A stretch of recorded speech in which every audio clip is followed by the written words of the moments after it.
Hallelujah, praise God. At patuloy po tayo na magpuri sa ating pong Panginoon. Part of our worship is to study the Word ng Kanya pong ating babasahin sa umagang ito. Praise God.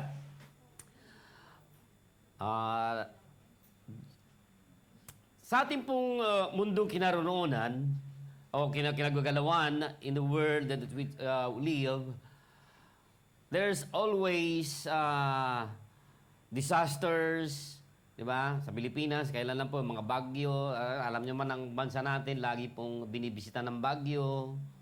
Daanan kasi ng bagyo ang sa atin. So, marami pong mga nasalanta ng bagyo. So, kung kayo po ay nasalanta na daanan ng bagyo, siyempre, mahirap po. Amen? And the world we're living is characterized by adversities in life, difficulties. So may mga trahedya, liban lang po doon, hindi lang bagyo. Ba't naman sa ibang panig ng mundo, may mga trahedya. Mayroon pong mga di natapos-tapos na digmaan. Kaya paano po yung mga wala namang kamuang-muang kasalanan, pero nadadamay din sila.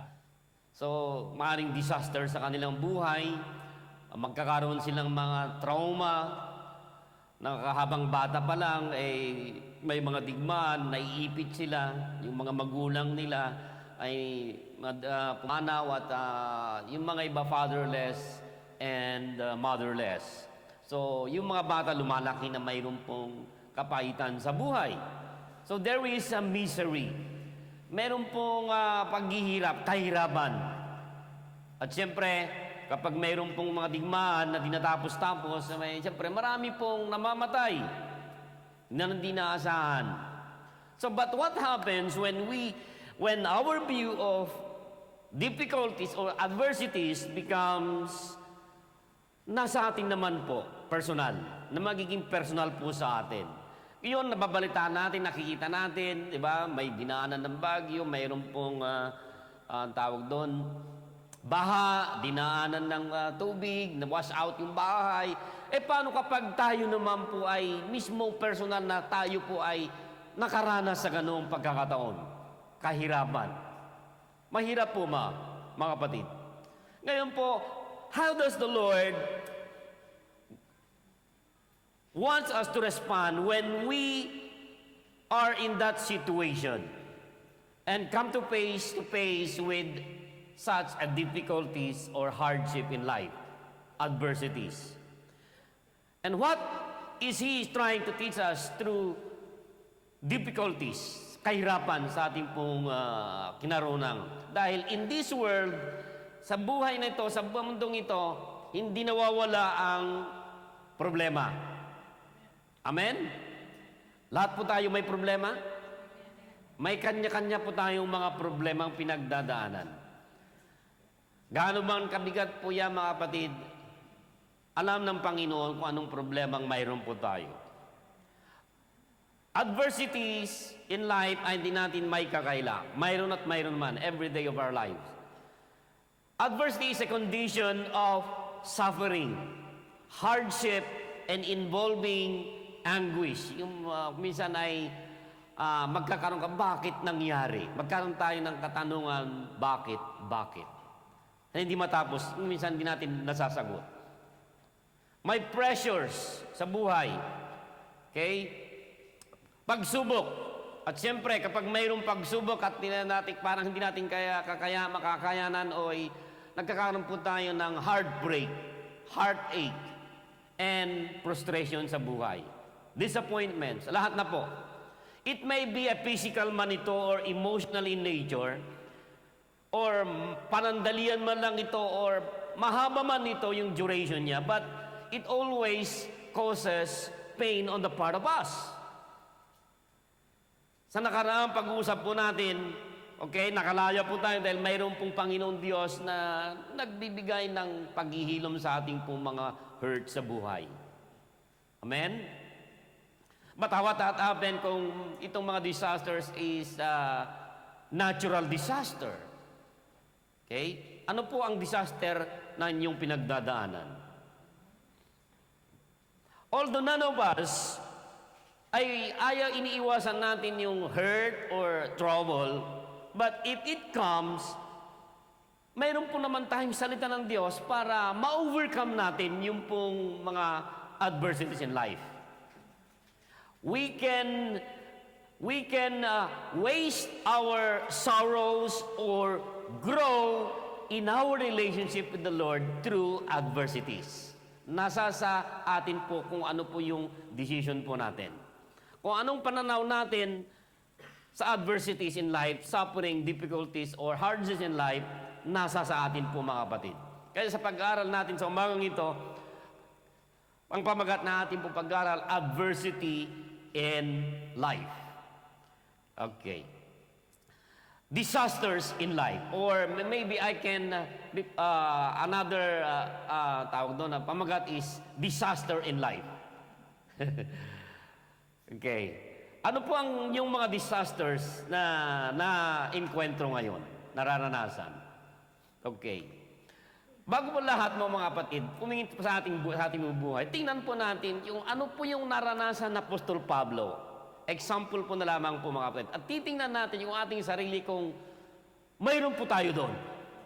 Doon sa buhay na Apostol Pablo. 2 Corinthians chapter 11 verse 23 hanggang 28. Okay. Verse 23. I am a better one. I am talking like a madman with far greater labors, far more imprisonment. So, nabilanggo daw siya. He was in prison for God's purpose. Gumawa siya ng kabutihan, nangaral siya ng salita ng Diyos, pero, binuhin niyo, gumawa siya ng mabuti, pero ikinulong siya. So, siguro, baka tayo po ay magprotesta tayo. Hindi makatao. Di ba? Tatawagin natin ng human rights. Far more imprisonments with countless beatings. O, siyempre, kapag ikinulong, mayroon pong mga bugbog. Okay? Beating, sabi niya. And often near death, na halos malapit na ako sa kamatayan. 24, ano po narasa, kinukwento niya po yung kahirapan na nadarama niya doon sa ano, diba? 5 times I received at the hands of the Jews. The 40 lashes, less one. 40 lashes, ano ba yung, diba? Palo. Lashes, pag silabis, hindi, alam niyo po yung palo noon, diba? Doon sa ano, okay, noon sa laman, at pag hinila, mayroon pong laman na ano, na sumasama. Okay? So, yun ang ano, di ba? I received from the hands of the Jews 40 na lashes na gano'n. Kayo nga naman, parang sugat na. Tapos, nalalagas pa. Verse 25 again, 3 times I was beaten with rods. Hindi lang po, kundi palo talaga, rods. Eh, kayo naman, pag ano, doon lang sa trabaho, pag binatukan na lang kayo, isang mananaloob natin. Di ba? Okay. 3 times I was beaten with rods. Once I was stoned. Again, binato pa ng bato. Bato na nga. Binato pa. 3 times I was shipwrecked. Again. A night and a day I was adrift at sea. Halos malunod. O siyempre, kapag may bagyo siguro, di ba? Siyempre, ang barko noon, hindi naman tulad ng barko ngayon na maganda. Pero ang barko noon, madali lang nasisira. I was adrift at sea. So, tingnan po natin, ihambing natin, habang binabasa natin itong mga suffering adversities na nangyari kay Apostol Pablo, asan tayo dito? Sabi niya, I was adrift at the sea. And on frequent journeys, in danger from rivers, danger from robbers, siyempre dahil naglalakbay siya, di ba? Mayroon pong mga magnanakaw. Okay? And then the danger from my own people, sa kanyang mga countrymen, or danger from the Gentiles, siyempre, dahil Hudyo siya, siyempre, pumunta sa ibang lugar, na mga Gentiles naman, siyempre, may diskriminasyon. Danger in the city, danger in the wilderness, danger at sea. O, saan po tayong danger dito? Saan? Saan kayo ngayon dito? Danger in the sea? Danger in the city? Oh. Okay. Wala pa. Mm. Wala pa niya. Danger at sea. Danger from false brothers. Siguro meron tayo dito. Meron. Oh, dangers from false brothers. In toil and hardship. Ayan na, medyo malapit. Meron na tayo siguro. Through many sleepless night. Mga may insomnia, mga di nakakatulog. Bakit, ano bang bakit tayo nakakatulog? Sleepless night. Okay. Sleepless night, in hunger, okay, mga nagugutom, okay? And in thirst, often without food. Di ba tayo kumakain? O yung mga iba, selfie na nga ng selfie nga eh. Blessing, blessed. Ano ba? Feeling blessing. Ano yung feeling blessed? O. Bago kumain, nagpo-post pa kahit hindi makakain. In hunger and thirst, often without food. Sabi madalas. Madalas, walang pagkain. Okay? In cold nga, siguro dahil winter, giniginaw and exposure dahil in cold and winter, expose siya. So, mahirap talagang nadaanan niya dito. And apart from other things, there is the daily pressure. Pressure pa siya. Saan siya pressure? Daily pressure. Daily pressure on me of my... Nailangan ko ba? Hindi ko yata na, no? Okay. Kapag hindi ko na yan, iyan nyo na lang. No, password, okay. Ayan na. And apart from other things, there is the daily pressure on me of my anxiety for all the churches. So, ibig sabihin, mayroon siyang ministry. Nape-pressure pa, nape-pressure dahil sa ministry niya, sa church. So, hindi lamang po sa trabaho, sa church pa. May pressure na nga sa trabaho, may pressure pa sa church. Saan tayo ngayon dito, mga batid? Saan ang binasa lahat? Sa napakaraming pong dinanan na Apostol Pablo dito, the Apostle described the many various forms at adversity na kanyang naranasan sa paglilingkod niya kay Kristo Jesus in His service for Christ. So, nabasa natin lahat. Asan po tayo dito? Ihambing natin ang ating sarili. Sleepless night? Gutom? Walang nakain? Exposed ba tayo? Salamat sa Panginoon. Meron pa tayong kumot na di ba? Salamat sa Panginoon. Meron pa tayong ipinupost sa social media bago kumain masarap. Amen? Dito nga, si Apostol Pablo, kinukwento niya yung nangyari sa kanyang buhay. Yung kahiraman. Adversities in life. Sleepless nights. Bakit hindi tayo nakakatulog? Ano bang sanhin? Bakit hindi tayo nakakatulog? Sa kaisip ng pambayad sa kung anong babayarin? Okay. Kung paano umiwas na magbayad? Yung ba? So, nandiyan lahat. Imprisonment. Siya kasi Apostol Pablo ikinulong, beatings, hunger, thirst, lahat po nandiyan na yata yung kanyang naranasan na kahirapan sa buhay.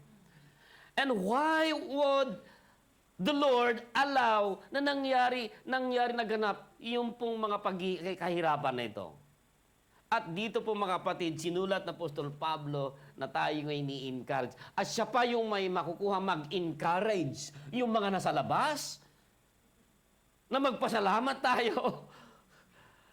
Malaya. Siya nga hindi malaya. Kulong.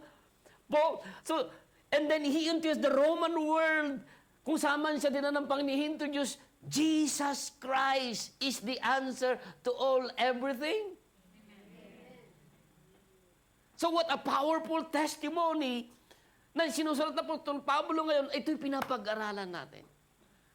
Near death. Malapit na siyang mamatay, pero God spared his life. Kaya salamat sa Panginoon, God has spared you today. Amen. And it's a blessing. So salamat sa disasters in life, adversities in life, because my purpose, bakit tayo dumadaan. All adversity is not bad. And from human perspective, yung paghirap ng Apostol Pablo na binasa natin, Paul's suffering maybe seems napaka-unfair naman. Tayo nga, baka yung nabasa natin na yung daan na Apostol Pablo, napaka-unfair naman ng mga false brothers na mga yan, na binasa natin, di ba? Yung mga paratang nila, unfair. So kung ibambing na sa Apostol Pablo, nakaligtas sa doon, mayroon pang iba eh. So during this imprisonment na Apostol Pablo sa Roma, okay, makikita natin na isinulat niya po yung napakamaraming mga epistles. Mayroon pong Ephesians, okay, Galatians, 1 Thessalonians, o dami po yung mga sinulat. Ilan po yung mga letters na yon? Na kung babasahin natin, ini-encourage na tayo na maglingkod sa Panginoon. At tingnan sa positive na pananaw, hindi negative. Kung mayroon mo tayong mga adversity sa buhay na ito, kaya natin dahil mayroon tayong Diyos na pinaglilingkuran. Palapakan natin ang Panginoon. Hallelujah. But God used His hardship and pain to accomplish yung kalooban ng Panginoon. Kaya may purpose kung bakit tayo dumadaan sa adversities in life. In his letter to the Philippians was filled with joy. Philippians, it was filled with joy even though behind the bars. Because naunawa na Apostol Pablo, he understood that through adversity of God accomplishes his divine purpose and works for the ultimate goal ng Panginoon sa bawat buhay ng mananampalataya. Tayo po ay manalangin. Naman namin Diyos, salamat po sa pagkabasa namin po sa inyong salita na dumaan through sa buhay na Apostol Pablo. Kahirapan, adversities in life, difficulties. Ano man po ang pinagdadaanan ng bawat isang narito ngayong Panginoon, kayo ay magpakayag. Give them peace in their heart and their mind as we study your word na mapagtagumpayan ang kahirapan na pinagdadaanan namin. We commit them unto you, ourselves, in Jesus' name. Amen. Amen. Okay. Yun na lang. Sa pagbabasa na lang natin, nakikita natin na yung feelings natin naapektuhan din. Di ba kapag tayo ay, siyempre nagbabasa tayo ng, halimbawa may sumulat at ikinukwento niya yung buhay niya na ganitong kanyang pinagdadaanan. Habang binabasa natin, di ba, nandun yung simpatiya natin, di ba? At kung minsan, yung mga iba, habang binabasa nga naiiyak na rin tayo. Kaya ngayon, medyo tahimik. Okay. Tingnan po natin, dito sa example na ito, our understanding of God's purpose for adversity. Una po, to get our attention. Hinahayaan ng Panginoon Diyos, He allow adversity in our lives for a specific purpose.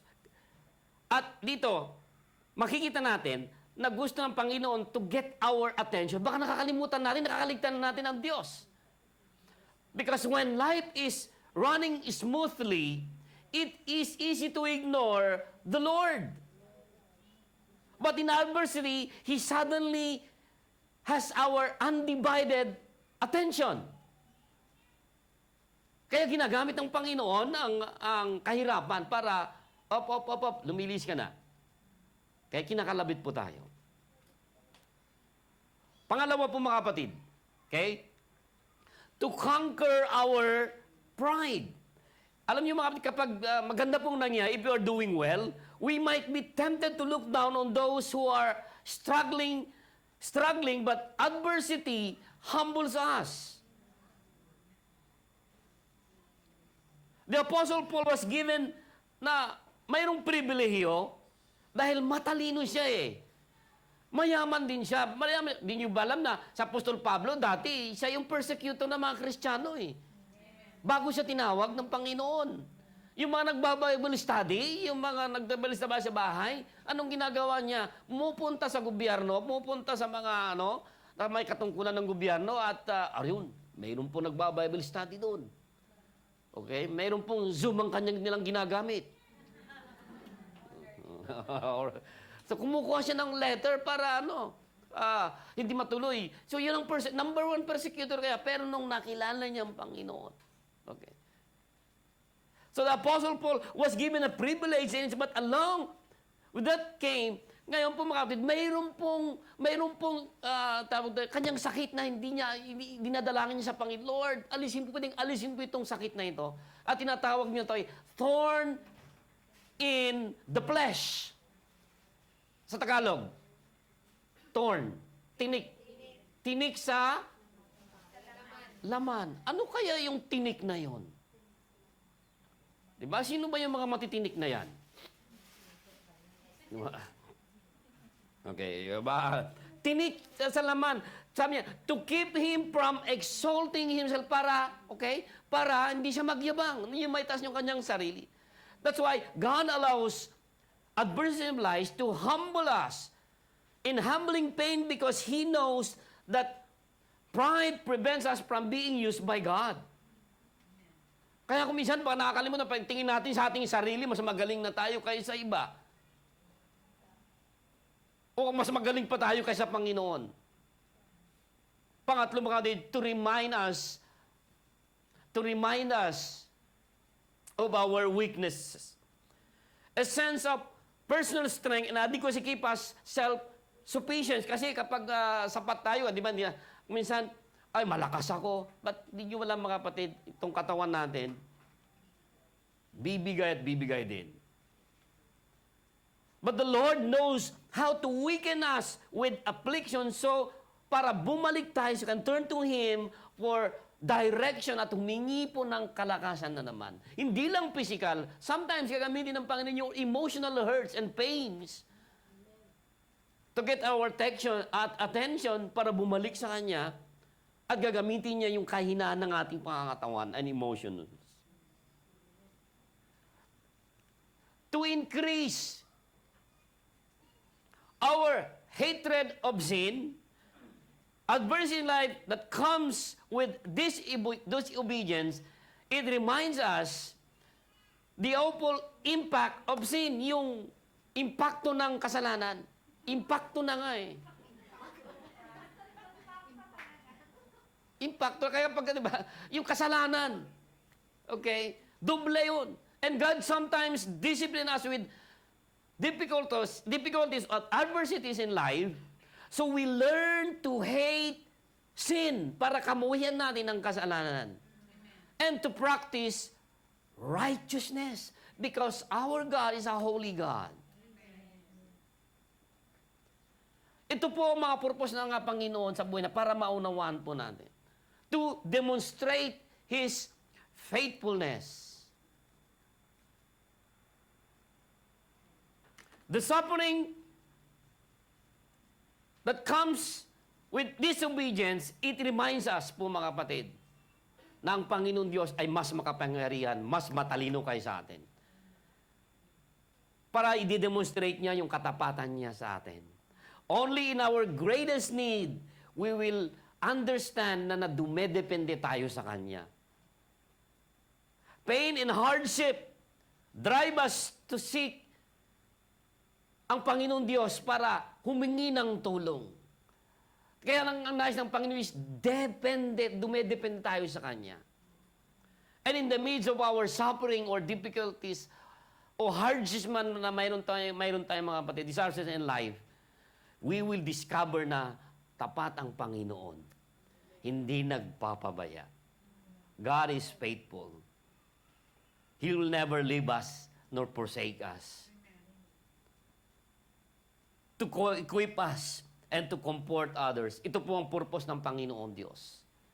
That's why dumadaan po tayo ng mga pagsubok na ito. When God comforts us sa mga pinagdadaan nating kahirapan, we become a spring of comfort to others. Kasi pinagdaanan natin. Pwede natin ngayon, yung napagdaan natin, pwede nating i-share, ibahagi na tayo po ay pinagpala ng Panginoon. Kaya yung naranasan ng Apostol Pablo sa ating binasa, he has gone through pain and hardships. That's why mayroon siyang isinulat. So makikita natin po mga kapatid, having gone through pain sa Apostol Pablo, okay, makikita natin na ini-encourage pa niya tayo. Siya nga yung nakakaranas ng kahirapan. Nandun present yung kanyang karanasan. Pero dito ngayon, okay mga kapatid, naging pagpapala sa atin. Amen? And to help us and not to hurt us. Kasi gusto niya tayong tulungan, hindi para saktan. Akala natin na pag dumadaan po tayo sa kahirapan, ay sinasaktan tayo ng Panginoon. No, no, no, no. Gusto tayong tulungan. God is always extending His help to us. Kaya kung minsan, hindi natin nakikita. He may be trying to correct us to produce a godly life. Bakit po mga kapatid? Because mayroon pong gusto ng Panginoon na mamold sa ating character, attitude, on how are we going to respond through adversities in life. Doon lamang po sa case ng Apostol Pablo, mayroon pong purpose kung bakit po mga kapatid. Kaya nandun po yung ating binabasa ngayon, ang pagpapala. That in adversities in life, we can overcome because God is an overcomer. Amen? And Jesus, He overcomes sins. He overcomes sins so we can overcome sins too. Ngayon po mga kapatid, ano naman po ang response natin when adversities or difficulties in life na dumarating sa buhay natin, ano naman po ang response natin? Do we react? How are we going to react or respond? Karamihan po mga kapatid, react. Nagre-react. Wala pa nga, kuminsan, nakikita mo pa, nagre-react na eh. But, ito po mga kapatid, tingnan po natin.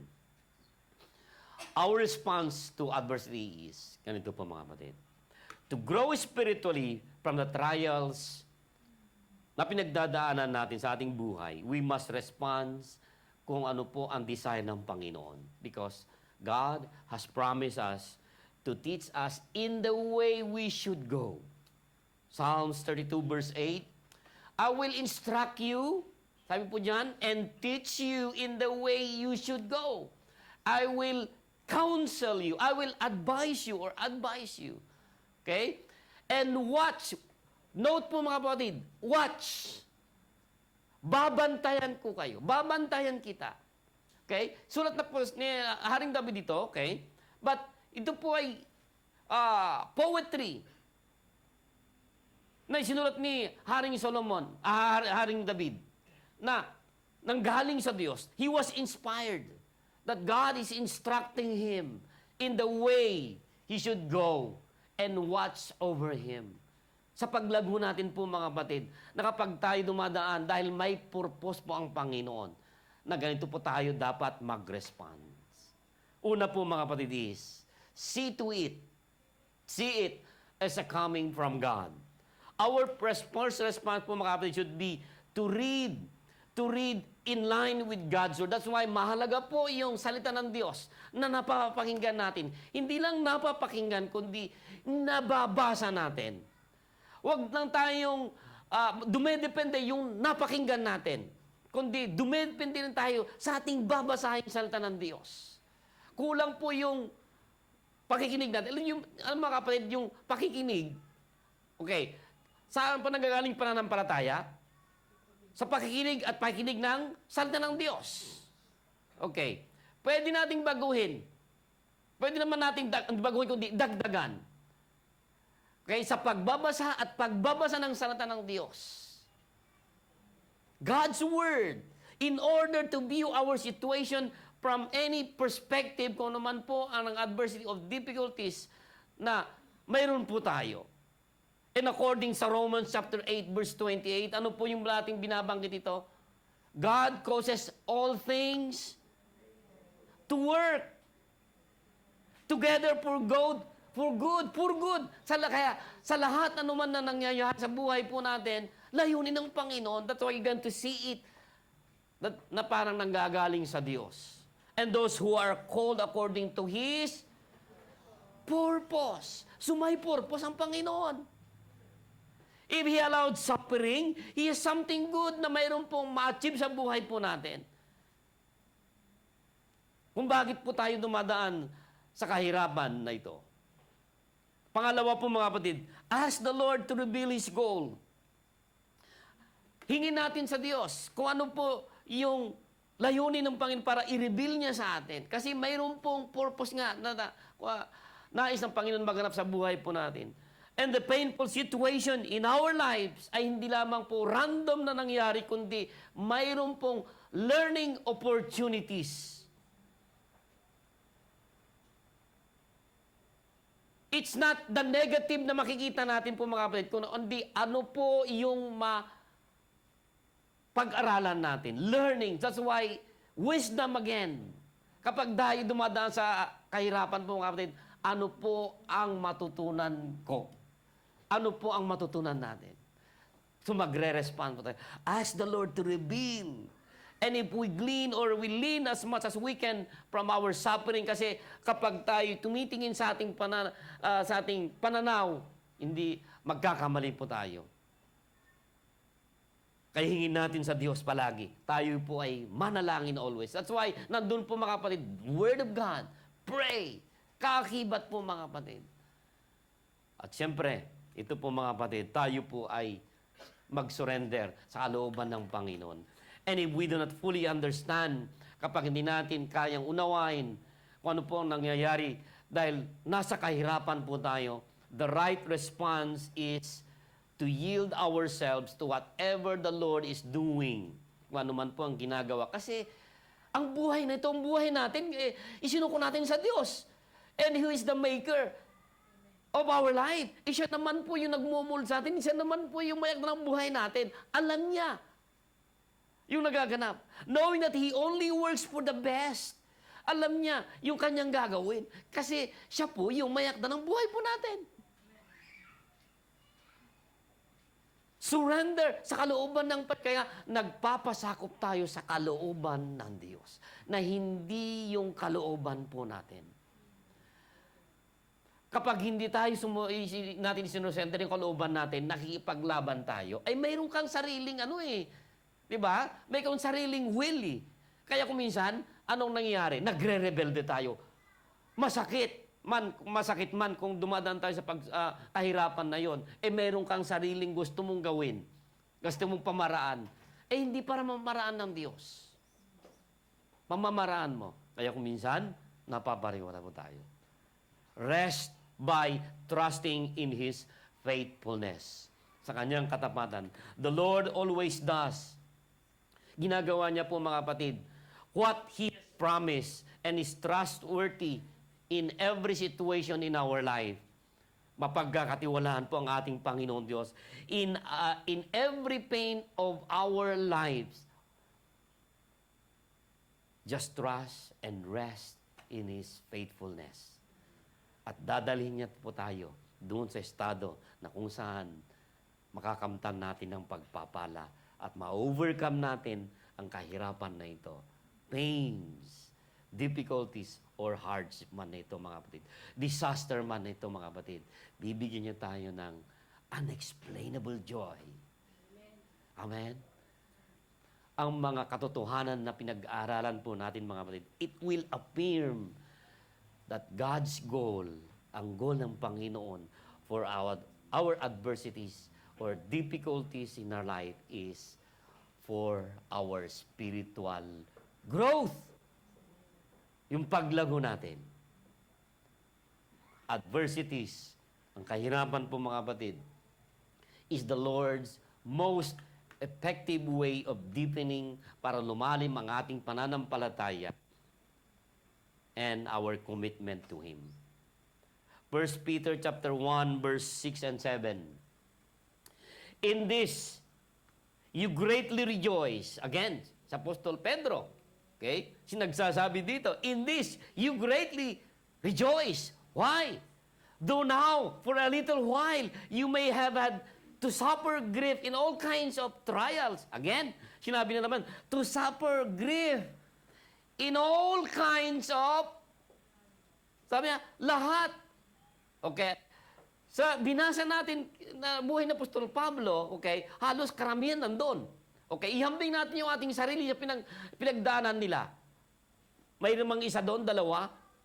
But dito sabi niyan, all kinds of trials, little while, panandali, these have come so that your faith, Wait, dumating daw so that our faith of greater worth than gold, which perishes even though refined by fire, may be proved genuine and may result in praise, glory, and honor when Jesus Christ is revealed.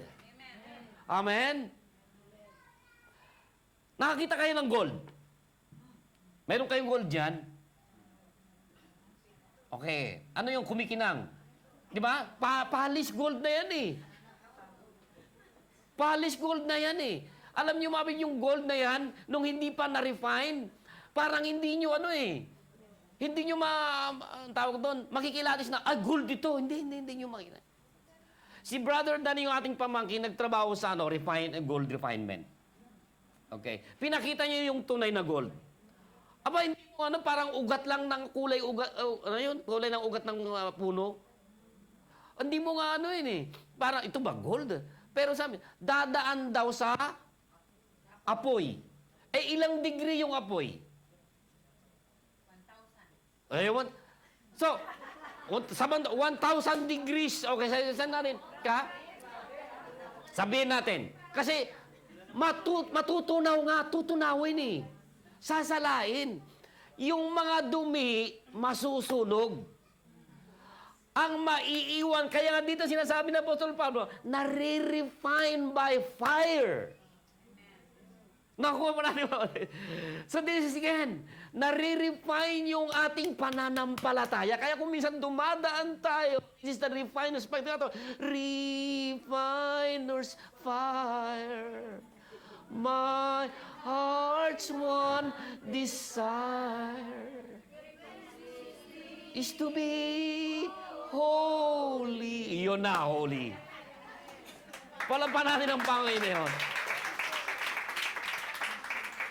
That's why your faith will be refined like a gold. Inihambing na naman ng Apostol Pedro dito, like gold. Para kapag natapos ng refinement, di ba, nandun na po yung, ilan na to? K. 18K, 21K. It depends yung value again. See? Kung dito inihambing, maybe you prove genuine and may result. Sino po ang mapupuri dito? Hindi ako, kundi ang Panginoong Yesus. More of Jesus. Lalalim na naman yung ating pananampalataya. Na kapag dumating ang bagyo sa buhay natin, hindi basta-basta matitinag. This is kung paano tayo mag-respond sa adversities in life. And our commitment to Him. You commit your life unto Jesus. At hindi kayo matitinag pag mayroon pong mga pagsubok, adverse in life. And after He has brought us through it, kung anumang adversities o difficulties in life, the foundation of our trust in Him is strengthened. Mas lalo namang tumitibay na naman po mga kapatid. And each day, each trial, our confidence in Him will increase as we look back sa pinanggalingan po natin na mapagsubok o kahirapan sa buhay. See, He has been faithful to us. Hallelujah. Our response to adversities reveals something ourselves. Our view, kung anong pananaw natin sa Diyos. Do we think na siya ay mapagkakatiwalaan? Our view of our own selves. Do we see ourselves as God's beloved children? The important things in life, which is important, spiritual things, material things. If the Lord removes something we want to keep, our response reveals the priority of our hearts. Kaya nga sinasala ng ating pananampalataya. Like a gold. At paglabas po natin sa pagsubok na yung mga kapatid, kumikinang ka ngayon. Valuable ka ngayon. Kasi sinala ito. Pinanday nga tinawag, mga kapatid. Our strength and weaknesses, it is in the difficulties that we discover how we are strong under the Lord's almighty hand. and our capacity to endure yung heat na yon. Alam niyo mga kapatid, kaya ngayon kapag may pagsubok, hindi tayo natatakot na dumaan sa horno, sa init man, mga kapatid. 1,000 degrees man sinasabi ni Margie, 1,000, hindi na ako natakot dahil I will be refined. Kahit anumang init, kaya kung minsan, kapag mayroong mga pagsubok, the heat, okay, when the heat is on, okay, hindi ako natatakot. Hindi na tayo matatakot doon dahil alam natin na sasamahan tayo ng Panginoon. I will give you an example, mga kapatid. In the Old Testament, sino yung tatlong na dumaan sa horno? Shadrach, Meshach, and Abednego. Hindi sila natatakot. Di ba? Because they know their God na pinaglilingkuran. See? Hindi sila kumain kung ano pagkain nila. Strict sila sa pagkain. Ang diet nila, gulay lang nga daw eh. Gulay lang. Kasi yung mga sinisilbi ng mga hari, di ba? Hindi nila ginagawa yun. Kundi, okay, dahil they defied the commandment of the earthly king and hindi na dinipay yung salita ng Diyos. Ito yung sinunod nila sa salita ng Diyos kahit nandun sila sa horno. Nung nandun sila sa horno, nakita ng hari ng Nebukadnezar, bakit apat na sila? Naging apat. Ang nakikita na apat. Tapos nakakausap, instead na kapag kayo'y nandun sa horno, di ba anong mga nangyari? Masusunog? Di ba? Pero hindi sila nasunog. Kaya mayroong kanta, dumaan man ako sa apoy, di ako malulunod. Balitad. Masusunog pala. Di ba yung kanta ngayon, nakaroon natin, dumaan mo na ako sa tubig, sa ilog, di ako masusunog. Balitad nga talaga, balitad ko lang.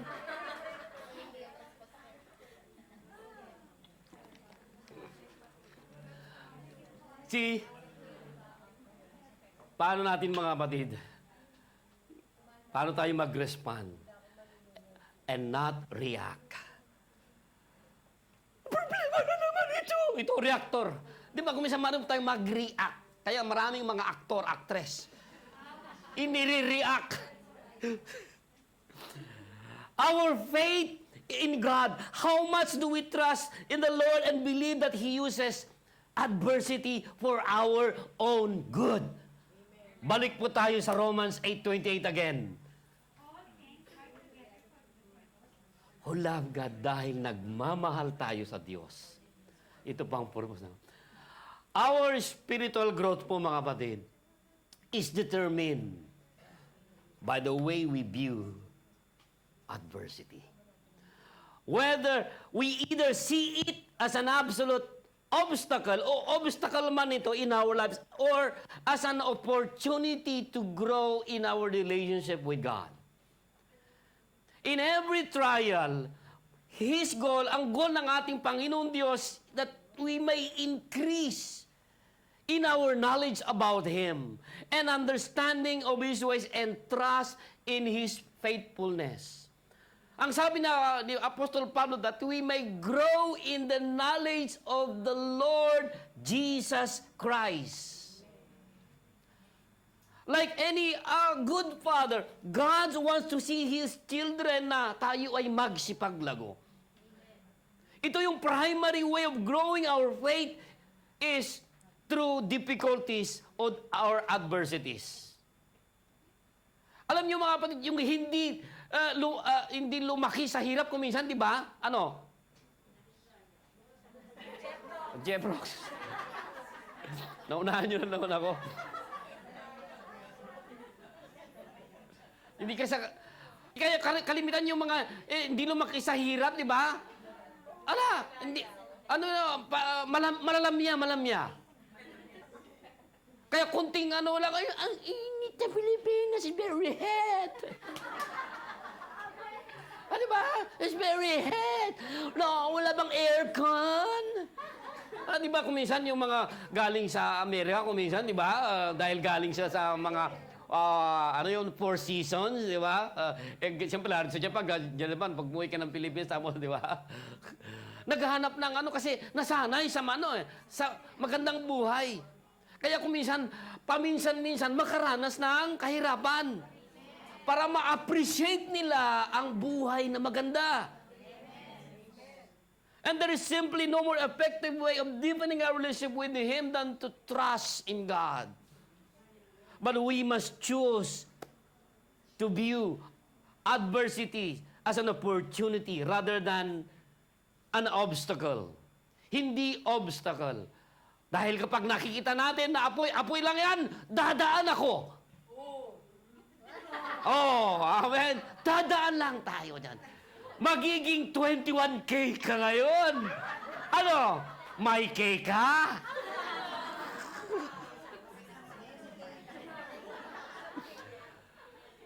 You will be rated K.